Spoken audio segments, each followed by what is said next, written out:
হয় আজি চাওক স্মাৰ্ট মিটাৰৰ বিৰুদ্ধে আজি আমি অসম সংখ্যালঘু সংগ্ৰাম পৰিষদ নগাঁও জিলা সমিতিৰ ফালৰ পৰা তথা ৰাইজৰ সহযোগত আজি স্মাৰ্ট মিটাৰৰ বিৰুদ্ধে আমাৰ প্ৰতিবাদী সমদল ওলাইছোঁ। আমাৰ আজিৰ এই প্ৰতিবাদৰ জৰিয়তে অসমৰ মাননীয় মুখ্যমন্ত্ৰী তথা বিদ্যুৎ মন্ত্ৰী নন্দিতা গাৰ্লছাক সকীয়াই দিব বিচাৰোঁ যে অতি সোনকালেই এই যে স্মাৰ্ট মিটাৰত লগাই পেলাই যি ডকাইতি আৰম্ভ কৰিছে, লুণ্ঠন ৰাজ চলাইছে, সেই লুণ্ঠন ৰাজ বন্ধ কৰিবৰ কাৰণে আজি আমাৰ এই প্ৰতিবাদী সমদল সমদলৰ জৰিয়তে আজি সকীয়াই দিব বিচাৰোঁ নন্দিতা গাৰ্লছাক যে অতি পলমে তেওঁ তেওঁৰ বিভাগীয় কৰ্তৃপক্ষৰ পৰা তেওঁ হেৰি কৰিব লাগে, পদত্যাগ কৰিব লাগে। অন্যথাই আমাৰ ৰাজহুৱাভাৱে যি ৰাইজৰ গণতান্ত্ৰিক আন্দোলন আৰম্ভ কৰিব ওলাইছোঁ, আজি এই আন্দোলন আমাৰ পূৰা তীব্ৰ গতিত চলি থাকিব। গতিকে আমি অসমৰ মাননীয় মুখ্যমন্ত্ৰীক এটা আহ্বান জনাম আজিৰ এই প্ৰতিবাদৰ জৰিয়তে যাতে আপোনালোকৰ বিভাগীয় পক্ষক যিকেইটা দায়িত্ব দিছে দায়িত্বৰ পৰা আজি অৰ্পণ কৰিব লাগে, বহিষ্কাৰ কৰিব লাগে আৰু অতি পলমে স্মাৰ্ট মিটাৰ বন্ধ কৰি পেলাই এই আগৰ পুৰণা যিবিলাক মিটাৰ আছে এই মিটাৰখিনি আকৌ নতুনকৈ দিব লাগে, যাতে আমাৰ ৰাইজে এই মিটাৰৰ জৰিয়তে যাতে জ্বলাকলা আৰু খোৱাৰ অসুবিধা হৈছে যাতে আৰু নোখোৱা হয়। সেইকাৰণে আমি নন্দিতা গাৰ্লছাক সকীয়াই দিব বিচাৰোঁ।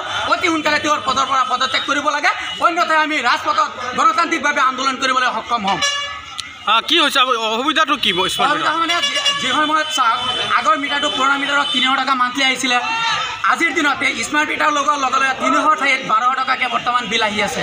গতিকে সিহঁতে যেনেকৈ লুণ্ঠন ৰাজ চলাই আছে, স্মাৰ্ট মিটাৰ দিবলৈ সিহঁতে কালি কৈছে মানে ভাল হ'ব, এতিয়া ভালৰ জেগাত বেয়া হ'বলৈ আমি সক্ষম পাইছোঁ। গতিকে আমি এটাই অনুৰোধ জনাম অসমৰ মাননীয় মুখ্যমন্ত্ৰী মহোদয়ক অতি সোনকালে স্মাৰ্ট মিটাৰ বন্ধ কৰিব লাগে, নহ'লে স্মাৰ্ট মিটাৰ ঘৰৰ পৰা খুলি আনি আমি ৰাজপথত দলিয়াই আগুন জ্বলাই পুৰি পেলাই আমি প্ৰতিবাদ সাব্যস্ত কৰিবলৈ সক্ষম হ'ম। আজি অসম সংখ্যালঘু সংগ্ৰাম পৰিষদৰ উদ্যোগত নগাঁও জিলা সমিতিৰ সহযোগত ৰূপহী চাৰ্কলত আজি প্ৰতিবাদ কাৰ্যসূচী তেওঁলোকে লৈছে আৰু আমি লগত সহযোগিতা কৰিম। আমাৰ যিমান কৰ্মীকৰ্তা আছে সকলো লৈ আহিছোঁ।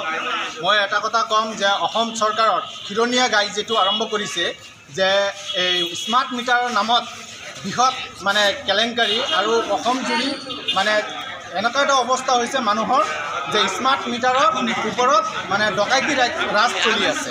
গতিকে অসমৰ যিটো বিদ্যুৎ মন্ত্ৰী আছে নন্দিতা গাৰ্লছা, তেখেতৰ এই বৃহৎ গাফিলতিৰ কাৰণে আজি দুখীয়া আৰু দৰিদ্ৰ মানুহসকলৰ পৰা যিমান টকা তেওঁলোকে লুটি পুটি নি আছে, আমি এই কথা ক'ব বিচাৰিম যে নন্দিতা গাৰ্লছানী ডাঙৰীয়া আগতে পদত্যাগ কৰক।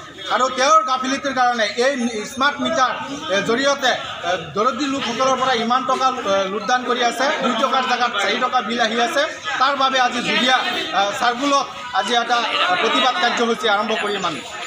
আপোনালোকে কিবা এনে অসুবিধাটো কি পাইছে স্মাৰ্ট মিটাৰ? অসুবিধা মানে কি আমি ধৰক যিটো স্মাৰ্ট মিটাৰত 2 টকাৰ জেগাত 4 টকা বিল আহে আৰু কেতিয়াবা কোনোবাৰ ঘৰত গৈ চাইছোঁ যে 1 টকা জেগাত 1000 টকা বিল আহি গৈছে আৰু ক'ৰবাত চাইছোঁ যে কোনোবা খাব নোৱাৰে, তেওঁলোকৰ ঘৰত 1 লাখ টকা 1.5 লাখ টকা বিলৰ মিটাৰত বিল দেখাইছে। গতিকে এই যি কেলেংকাৰী এয়া আজি বন্ধ কৰিব লাগে আৰু তাৰ বিৰুদ্ধে আমি আজি প্ৰতিবাদ কৰিবলৈ সাজু হৈছোঁ। আপোনালোকে কিবা স্মাৰক পত্ৰ দিব নেকি? হয়, স্মাৰক পত্ৰ দিম আমাৰ ৰূপহী চাৰ্কলৰ অফিচাৰক।